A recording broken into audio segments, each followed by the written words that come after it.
Good afternoon. Michael Mazarang here again. And today we're here at a house on the lake, and this house had a unique situation. We had a foundation drainage problem as well as a bowing basement wall combination. And so we were called to bid the project. One of the engineering firms that we work with developed a engineered repair plan for the implementation of this repair, which included a soil nail stabilization program, as well as recommending waterproofing the wall that was leaking along the front and side. As you can see here, this lot is pretty heavily above grade, so doing an interior waterproofing program was certainly much more strategic and less invasive.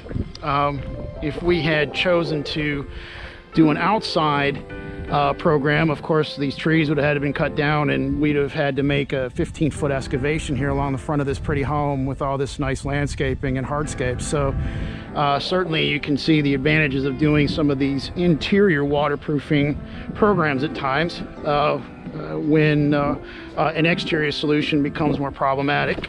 So as we walk around back today, we'll show you the work area. And again, the primary focus of this repair was to stabilize the front wall that was bowing, and pretty common problem with basement walls here in the Carolinas, and especially these old block walls where the cells aren't filled. You get a lot of rain and hydrostatic force on the wall, and it'll bow in the middle.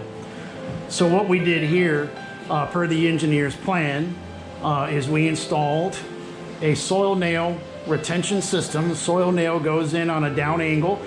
It's a sleeve with a threaded rod, and that system actually gets grouted as opposed to the manufactured systems that create a much larger hole and are much more invasive and dangerous to install. These systems were installed, you use a specialty drill apparatus, so it's much safer. If you have to elevate yourself, you can get some scaffolding and safely deploy your drills from up top.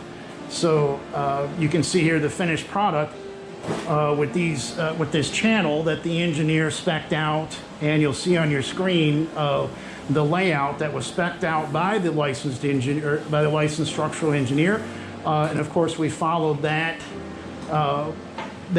recipe to the T. You can see walking around here, we've got this middle room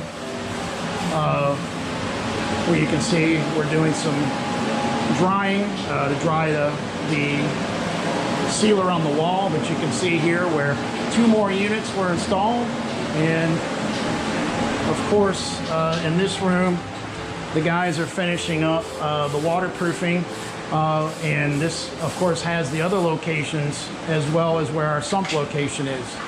So in addition to installing the foundation stabilization plan, or the soil nail retention system, in addition to that, we broke the floor out, as you'll see here, and we installed an internal drain tile system that goes to the sump pump in the other room. And this piece here that you'll see off the floor is hard sealer, which beneath this hard sealer there's a series of weep holes which allow the moisture as it goes through the block wall to be released through the holes down into our drain system that's in the floor. The drain system is now sloped down this wall and goes all the way down to the other room where our sump pump is. In addition to that, instead of putting hard wall sealer all the way up to the top, I found that it's much more effective to do 2 coats of dry lock wall sealer from the hard wall sealer, which hides the weep holes, all the way up. You're supposed to go to grade, but we just went all the way up to the sill plate for effectiveness in case the client decides not to finish the wall right away. The nice thing about these limited access products is once once everything is finished, the client may choose to come out with a 5/8 stud wall, and they could finish the room, marry up to the existing sheetrock that's already here, and just get a crew to set the studs up, the kick plate, and frame it in and put the sheetrock in, and you could hide completely this repair.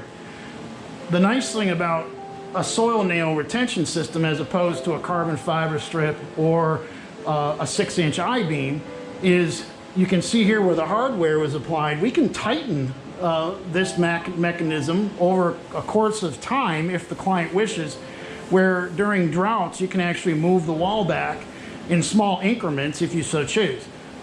Most people will choose just to go with stabilization, and the original tightening down of this product, you get some movement of the wall on the initial install, but once the system's in place, you have a life of structural warranty for stabilization, and the remaining deflection in the wall now becomes cosmetic in nature, where you can either paint the wall or, like, as we discussed before, bring in a stud wall and just hide everything behind it.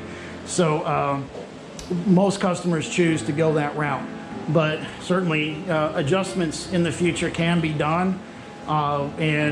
This is a 20 kip anchor, which is way more lateral load than really this wall would even need for support. But we tend to want to have over designed systems to have that safety factor. So the guys did a really clean job with the channel, and you can see here the patch on the floor with the waterproofing system looks very good.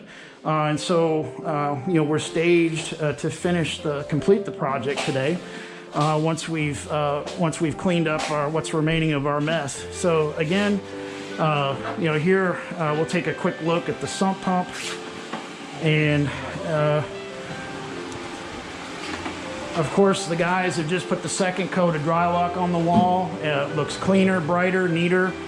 You see the finished product here with the channel and the soil nail retention program with the hardware, and we've carefully finished the concrete. This is a sealed lid, and down inside the access hole is a 1/2 horsepower pump, and the exit line goes up and out, and we have a bubble pot assembly set up outside where the water will just bubble up and simply go down the hill. So water is pumped out safely. No additional challenges here on the water on the wall.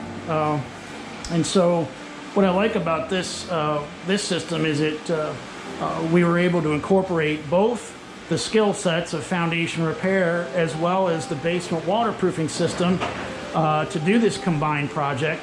And you didn't have to use different vendors, or we were all able to do it under the same happy family, the same tree of professionals.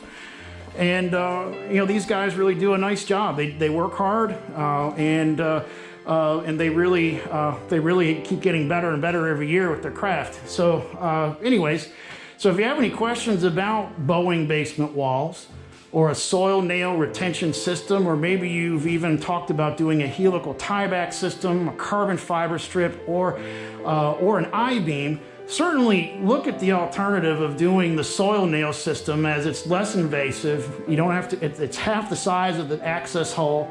It's cleaner, neater, less mess.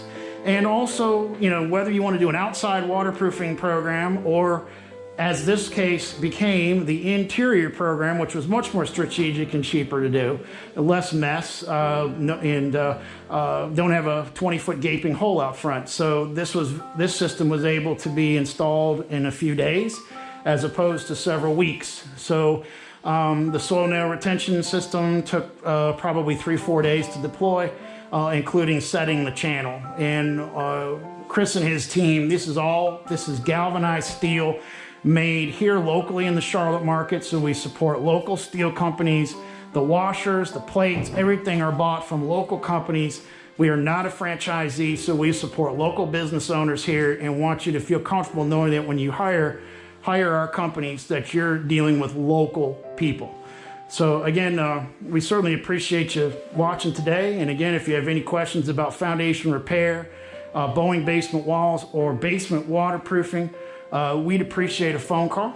And the number down at your screen is where we can be found, our website, or you can just contact my phone number. Again, this is Michael Mazarang. Hope you have a good rest of the day, and we'll see you on the next one. Take care.